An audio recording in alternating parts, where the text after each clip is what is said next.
గీతలో ఏం చెప్పారు, శీతోష్ణ సుఖ దుఃఖేషు సమస్తంగా వివర్జిత అన్నారు. ఇది అటువంటి కాశ్మీరంలో ఆ కొండల మధ్యలో చలికాలంలో అమ్మవారిని అట్లా ప్రతిష్ఠించి వచ్చారు. దీనికి వేడి కూడా గోకర్ణం ఏప్రిల్ మేలలో నేను సాక్షి, దీనికి నేను గురుగారి పక్కనే ఉన్నప్పుడు గోకర్ణం పైగా సముద్ర తీరంలో వేడి గురించి మనం చెప్పక్కర్లేదు. అందున ఏప్రిల్ మేలలో అందున ఏమిటంటే ఆ గర్భగృహంలో అసలు గాలి ఆడదు, మహాబలేశ్వరుడు గర్భగృహంలో గాలి ఆడదు. ఆ రోజు ఏసీ కూడా పనిచేయట్లేదు కాబట్టి వాడు వేయలేదు. లోపల ఆ అంటే ఒక మామూలు గదిలో అంత ఉంటుంది, గాలి లేదు, మామూలుగానే వేడి. పైగా ముందు రోజు వర్షం పడింది కాబట్టి చాలా హ్యూమిడ్గా ఉంది, ఉక్కగా ఉంది. లోపల ఒక 200 మంది ఉన్నారు.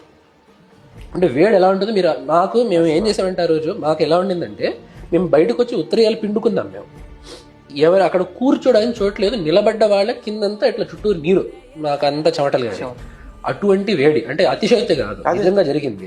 అక్కడ గురువు గారు పూజ చేస్తుంటే వాళ్ళు ఫ్యాన్ తీసుకొస్తే తీసేయండి అని చెప్పారు. వాళ్ళు ఫ్యాన్ తీసుకొచ్చారు.